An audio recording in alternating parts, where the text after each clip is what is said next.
really depressing December. I think we went on one date, and I think we went to the breakfast room for like one date. I think we only had like 600 rand to spend that whole December. We had the fact that basically when I was a child, my mom would. When I was a child, I was the child that got body odor problems really early, and I was really young. I'm talking like grade 1, grade 2, so I'm about 7. I think that they're messages from God, and I'm a person who believes that. I believe that some messages come through the mind, or some messages come through people, from God, from your guides. It basically said, yes, okay, your life was dismantled by this terrible event that happened to you when you were young. But I'm telling you that I have since removed you from that experience, removed that person from your life,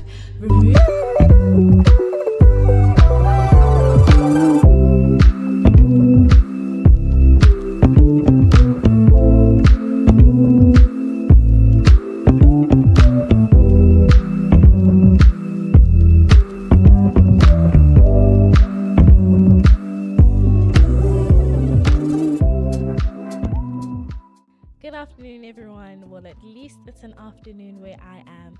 Welcome to another episode of Avenue Her. We're on episode 2, where we discuss something very close and dear to me, and something that, or a healing journey that's very close and dear to me. Something that I struggled with and I continue to heal from today. So I hope that this episode adds a bit of value to you, and that this episode, helps you too on wherever you are with your healing journey. My name is Popo Nlingama. I am a mommy, a wifey, and all things positivity, which we speak about a little bit more in the first episode if you'd like to hear a little bit more about that. And this is Avenue Her. So, when I was younger, I unfortunately suffered a case of SA, or a case of molestation. I think that because of how young I was when it happened, it gave me an approach in life that I feel like was very harmful towards me. It was very heavy. It was a very, very heavy life to live, and a very, very heavy mentality to put on myself and on my life. And it makes, because I was too young, or often I think that because I was too young to defend myself, and I was too young to understand that what was happening to me was wrong, it got me thinking that in life I probably am the kind of person that doesn't deserve for good things to happen to her, and I'm the person who doesn't deserve to feel beautiful, to feel pure, to be seen as beautiful, to be seen as pure, to be seen as lovable. And it all stems down to that really, really unfortunate thing that happened in my life. So today's episode is titled, You Don't Think You Deserve Nice Things. Me too. But let's work on it. So on today's episode, I think I just like to start by saying that it is a sensitive topic. So if you're feeling like you're at a place in your healing journey where you're not ready to listen about, or you're not ready to listen to topics like this, then take a beat, take a minute, and I'd be more than happy for you to go rewatch episode 1 and then come back when you're feeling a little bit more mentally ready to listen to an episode like this. So the year before I met my fiance, a lot happened with regards to this belief that I had in my life. And just to be specific, it is the belief that I don't deserve nice things, and I don't deserve beauty and goodness in my life. The year before I met my fiance was a very lonely one. I was very much alone, even though I was surrounded by lots of friends, and I was surrounded by family and teammates, and my life seemed to be going on from the outside. Internally, I couldn't help but feel very lonely and very quiet. Like inside my body, it was very lonely. Yeah, lonely. And the type of quiet I'm talking about isn't peaceful quiet. It's more like when you're in a dark room and it's really chilly. that's the kind of quiet that it felt like internally. So I tend to look back on that year, and I think that in a lot of aspects, God was working on myself internally. Um, Before introducing my husband to me, and before introducing a lot more things in my life that came, that were blessings but were a lot more permanent. And I think that he needed me alone in that year internally to figure out this really really harmful mentality that I viewed my life in. So in grade 10, I'm a 16-year-old girly, and I get my KZN full colors in basketball, which was the only goal I had ever since I chose my high school. And I'm not even being dramatic. When I applied to my high school, I looked at all the blazers, and I looked at the full colors blazer, and I was like, I need that. As soon as I'm allowed to get it, I need it. And that year, I got my full colors. And although it was enthusiastic, and everyone was excited for me, I didn't acknowledge that goal as something that I deserved. And that was a big moment in my life. And I think it took me feeling like this massive thing has just happened to me, but I still feel empty about it. That's when I realized that something was really wrong with me. And on top of feeling empty about getting my full colors, I tried to convince myself that I didn't work hard for this. I don't deserve this. The only reason that I have my full colors is because there must have been something wrong with the system, something wrong with the coaches, something wrong with everything. Like something must have gone wrong in order for me to be the person that receives her full colors. And that was a common theme in my life, 110%. I got my full colors. Everyone was excited for me, and I did feel a little bit of enthusiasm. But honestly, if I'm being for real, deep down, what I felt was that there must be some sort of mistake. And that's how I have felt about every single good thing that's ever happened to me, every single achievement, every single compliment. I would think that if my friend calls me beautiful, they are lying. If my if like with my colors, if I get my full colors, there must have been something wrong with the system. There must have been something wrong with the coaches. The coach says I did really well today. He must have been blind, or he must have just felt like being nice to me and felt sorry for me or something. The choir teacher gives me a solo. There probably was no one else who wanted to do it, and so I happened to be the last person who would do it. And that was my approach. That was how I saw life for the longest time, up until that point, if I'm being honest. And yeah, it had to change. I couldn't live like that anymore. And that's why, to this day, like from that time when I realized that I do this to myself, and I have this really really heavy and dangerous outlook on my life, and on all the good things that happen to my life. I started going with that motto that they play on Aquila and the Bee. I think it's a quote. I think it's a Maya Angelou quote, but basically, a part of the really, really long quote says, "Who am I not to be?" And I think that that statement reminds me a lot that there is absolutely nothing you cannot be, and it is not a fluke, it is not a mistake wherever you are.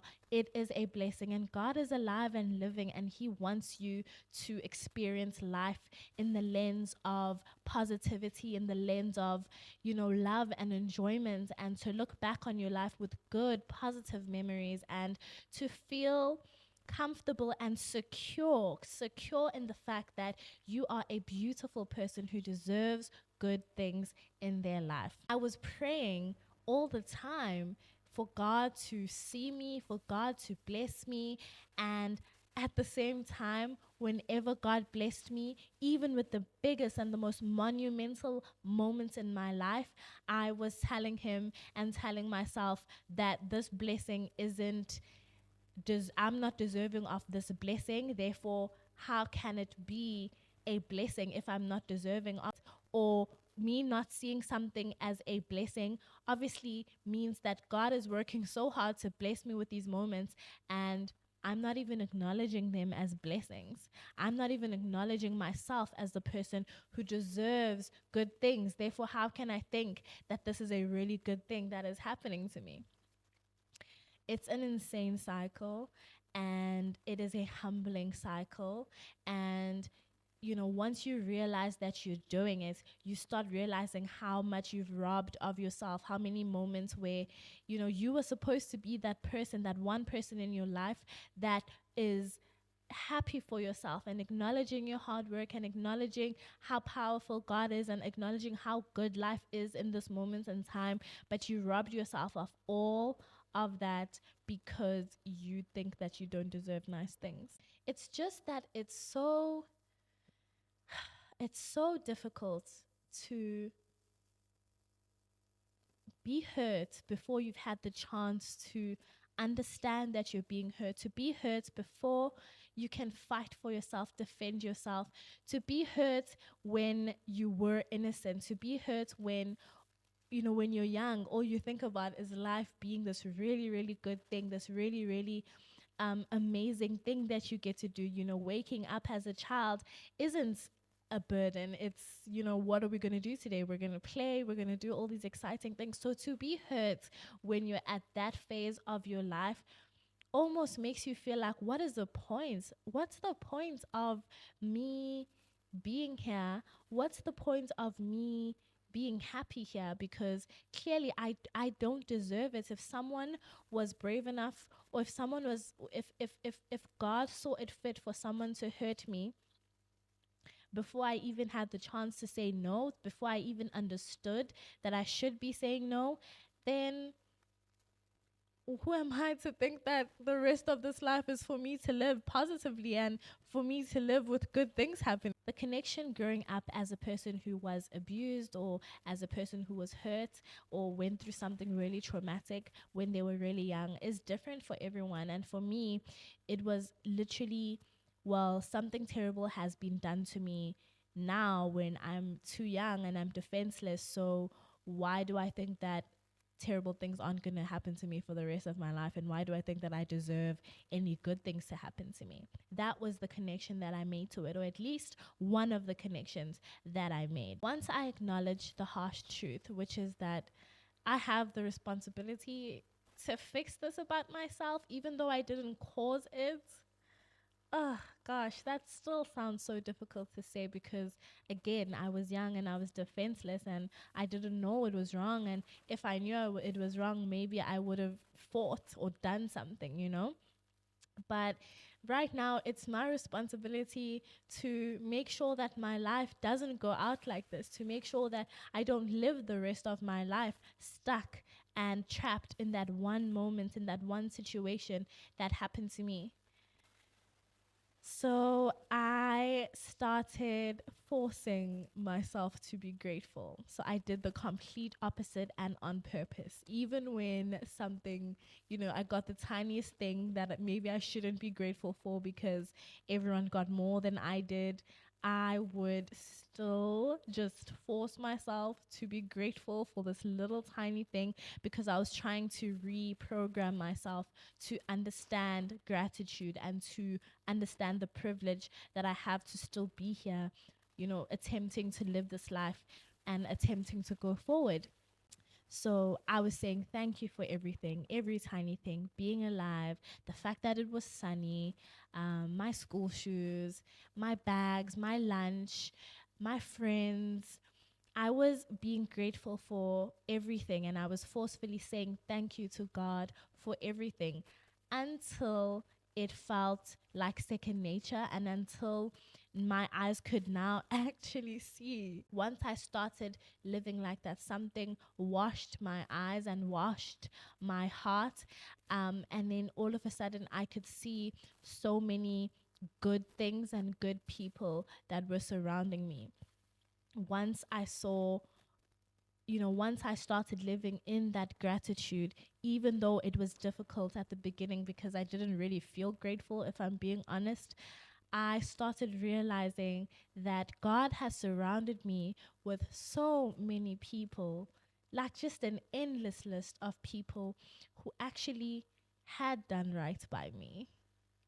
Even when I didn't know it, even when I didn't realize it, from my grandmother to my allo teacher, Miss Gavin Sami, so many people had done right by me, and they had the power to hurt me too because I wasn't aware. I didn't even notice them doing right in my life until I opened my eyes, until I started viewing life in the way, excuse you, mama, until I started viewing life with the eyes of gratitude.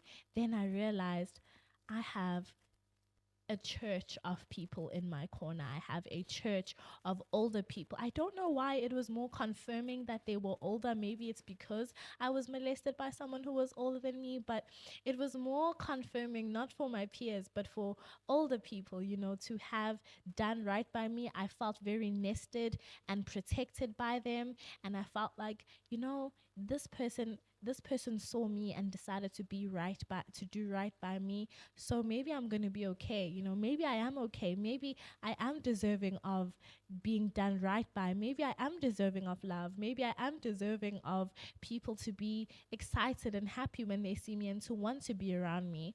Maybe I am deserving of dreams. Maybe I am deserving of love and a family one day and marriage and achievements. Like, maybe, just maybe, I I deserve it. I like stopping now. I think I'm gonna start this way. I just like stop and I just speak about a quote that I wrote down, or just a moment that I wrote down about the specific topic, of course. Just to share how I was feeling when I was writing things down in the moment. Sometimes my words are so good on paper versus when I'm just speaking out. But I basically wrote down that once I started being intentional and grateful, it opened my eyes to how many people actually cared about me.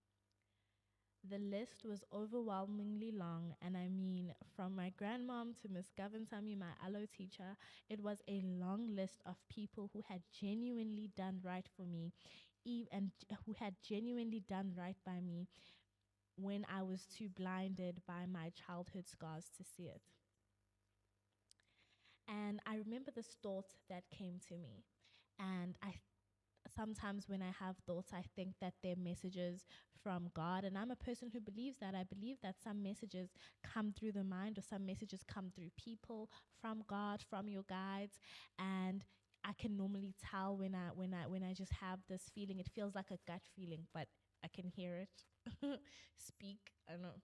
Anyway, so it basically said, yes, okay, your life was dismantled by this terrible event that happened to you when you were young. But I'm telling you that I have since removed you from that experience, removed that person from your life, removed you from those circumstances. And I have elevated you, and I have blessed you, and I have given you people that love you, and still you cannot remove yourself from that situation. I'm trying to show you that I have removed you, and I have put you in a place where you are safe, and I have put you around people who will do right by you.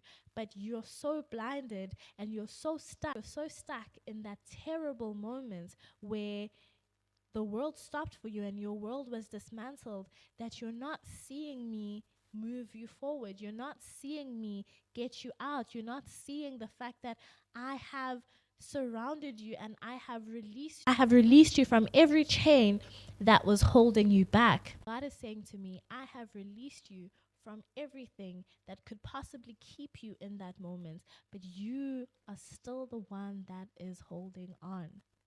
So let go. Let it go. Which hurts. Why does it hurt to let go of something that hurt me? Because, of course, if it's something that hurt me, I should want to let it go. I should want to forget about it. So, why am I why am I holding on to it so much that I'm letting it sow through every moment of my life? I don't have an answer for that today, if I'm being for real. Like, I don't have an answer for why I was holding on. Maybe it's because it was easier. Maybe it's because it was familiar.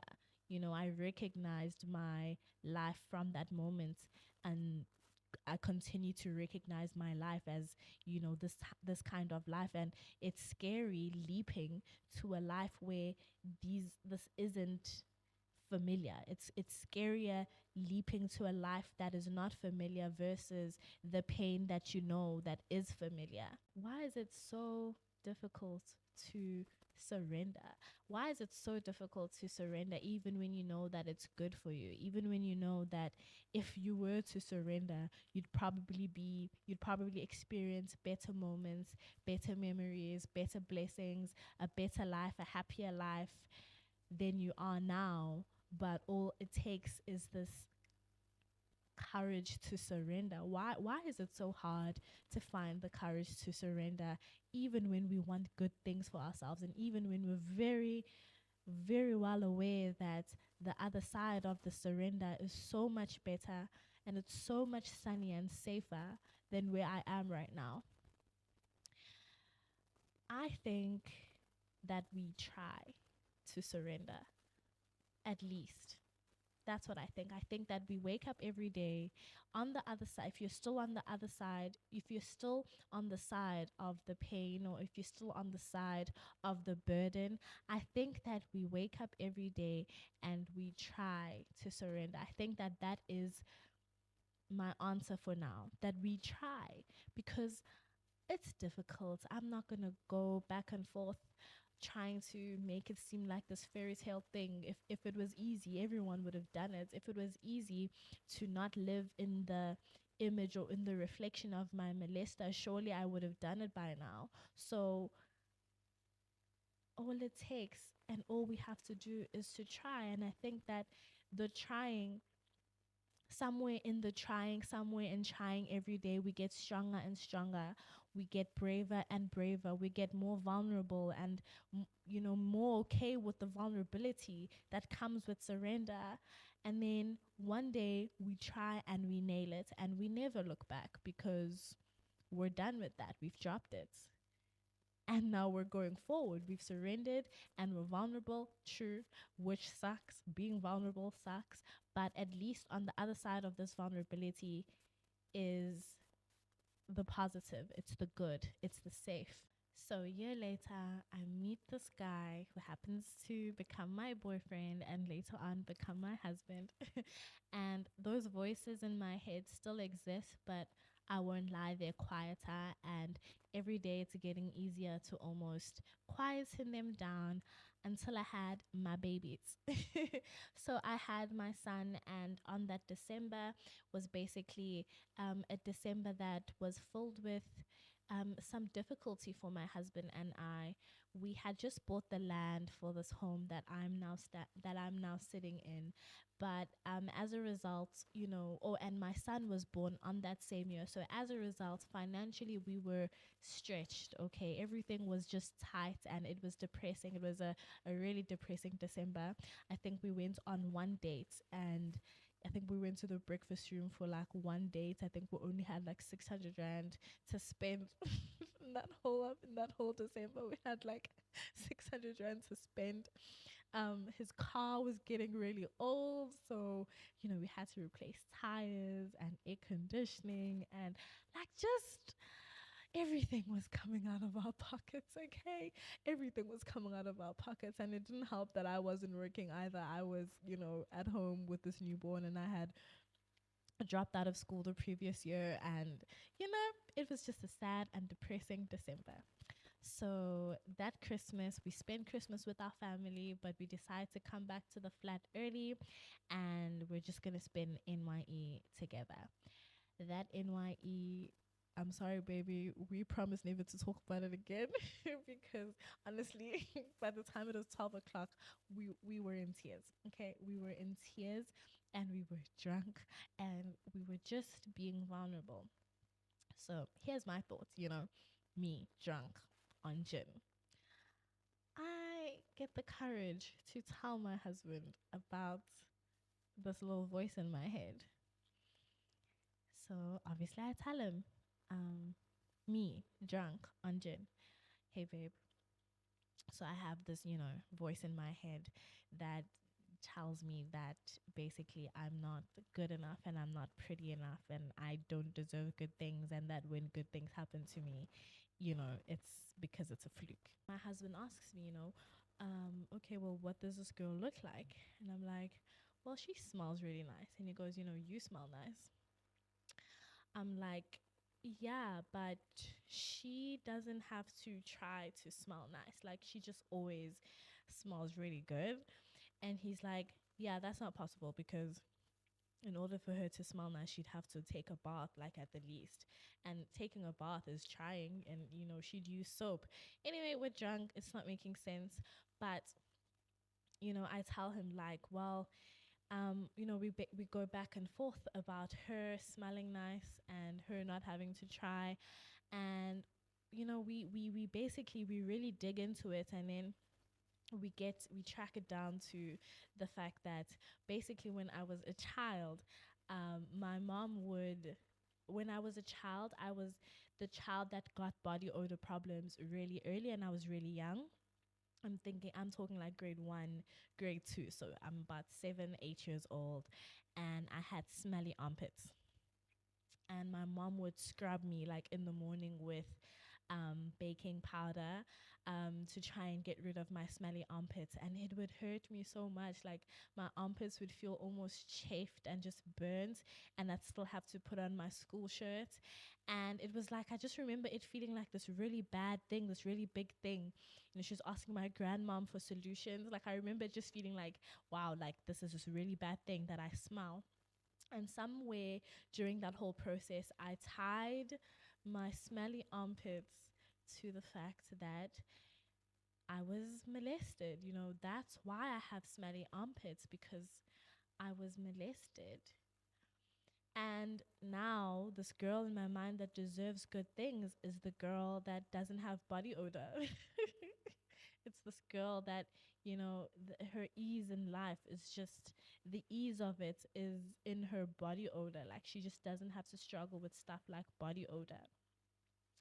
And it carried on, there were a list of things. She had long hair, and my hair has always been a problem for me. I've always struggled with getting my hair to grow, and how long it takes for it to grow. And when it was like, whenever I relax my hair, it would just fall off. Like, I have such sensitive and yeah, like my hair is very, very sensitive, especially to things like relaxer. Like even the weak relaxer, my hair is gonna fall off.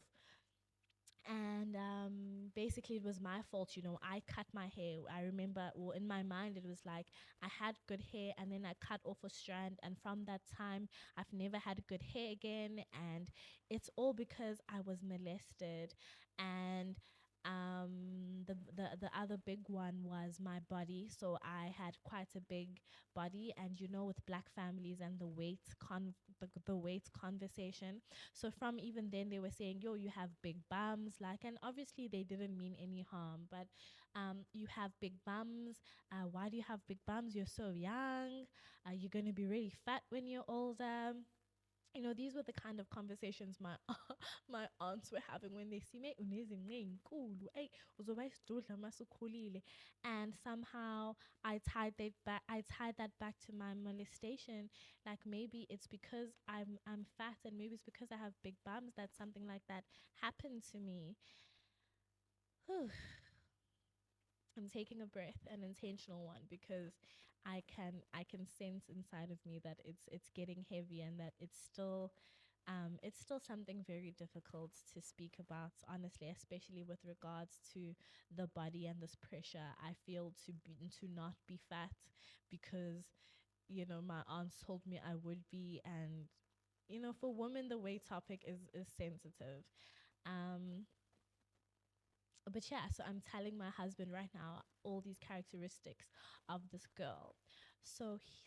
We basically break it down to, so in your mind, in order for you to get good things, to deserve good things, to deserve, positivity and good luck and blessings and money and beauty and all these things, you need to be thin. You need to be, oh, sorry, another big one is hyperpigmentation.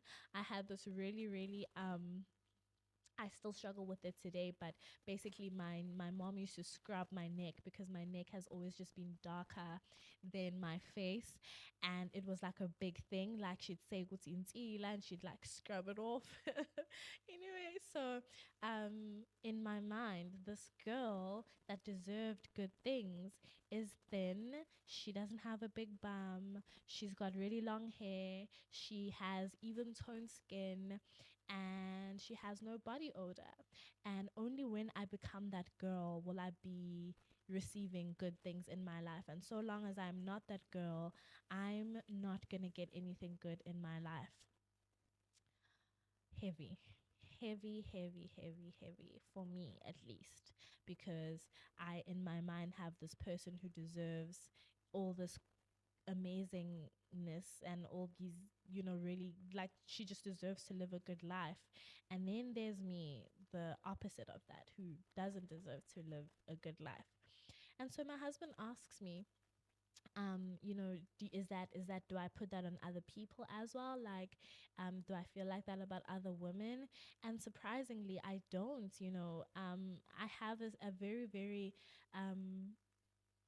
unique adoration for women. Like, I genuinely will see a woman and I'll love so many things about her hair, her necklace. Like, if I'm like the type of girl where if I see you wearing like a dress and it looks good on you and I don't know you, you're a complete stranger, but I'll say like, oh my word, you look so beautiful in that dress, and I'll mean it. And like, I'm very observant, and if I see you have like a new hairstyle, I'll probably be the friend that's like, wow, like your new hairstyle looks so good on you. And the longer I spend and I get to know women, like, you meet them, you become friends or whatever, and I'll just end up feeling like I'm just uncovering so many more amazing things about you that I didn't know about you. And generally, I see women and I think that they deserve so much, but I can't make that connection with myself. And it was to the point where when I was a child, I had this friend group of just amazing girls, and they're doing so well right now, all of them. And I used to feel this need to protect them so much, from anything. Like, you guys are still good. Like, you guys are still clean and pure and beautiful, and no one has hurt you guys yet. No one has harmed you guys yet. So I need to make sure no one does that. Like, you guys are the ones that deserve really beautiful things and this really beautiful life. So I'll make sure no one bullies you. I'll make sure no one hurts you, because you guys deserve that. It's just me, I'll take it. Like, I'll take the bullying, and I'll take the being talked that meanly or anything like that, because I'm already a lost cause. Gosh, it sounds so crazy to say now because I'm on the other side. Like, it sounds so sad. And I guess now I'm looking at it with the eyes my husband was looking at me with, which is, that is terrible. Like, that is such a painful way to live your life. And we're crying, I'm crying, he's crying because he told me something to, like, it's a night, we're drunk, just imagine two drunk slurping people on gin. But the things we're talking about are things that are very, very, like, valid and really relevant in our lives. And my husband looks at me and he says, you are so beautiful and you're so amazing, and there is no reason at all for you to feel like you need to reach a certain place in order to be seen as this person, in order to qualify for beautiful things. Which is what I wanted to say to you today. You're already qualified. Why? Because you woke up today, because God has placed you here. That's it. You qualify. You don't need the hair. You don't need the nails. You don't need the gym. You don't need the money. You don't need boyfriend, you don't need the husband, you don't need to be loved, you don't need the friend group. You just being you, literally opening your eyes and waking up this morning means that you're qualified. That's it. You've made it. Like, well done. It is that simple. You woke up this morning. You are a good person. You put your best foot forward. Why on earth would you think that you deserve to be tormented or abused or used or cheated on or lied to or manipulated when you put your best foot forward, when you woke up this morning? That's the qualifier. At the end of this all, I'm saying that let's try. Like, let's try. That's it. Let's just try.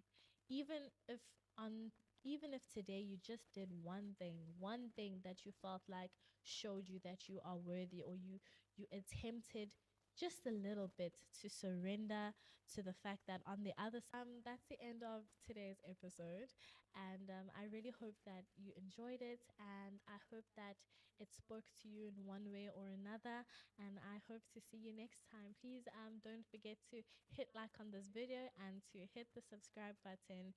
Thank you all so much for watching Avenue Her. We'll go down another road together next week, and I will see you then. Bye.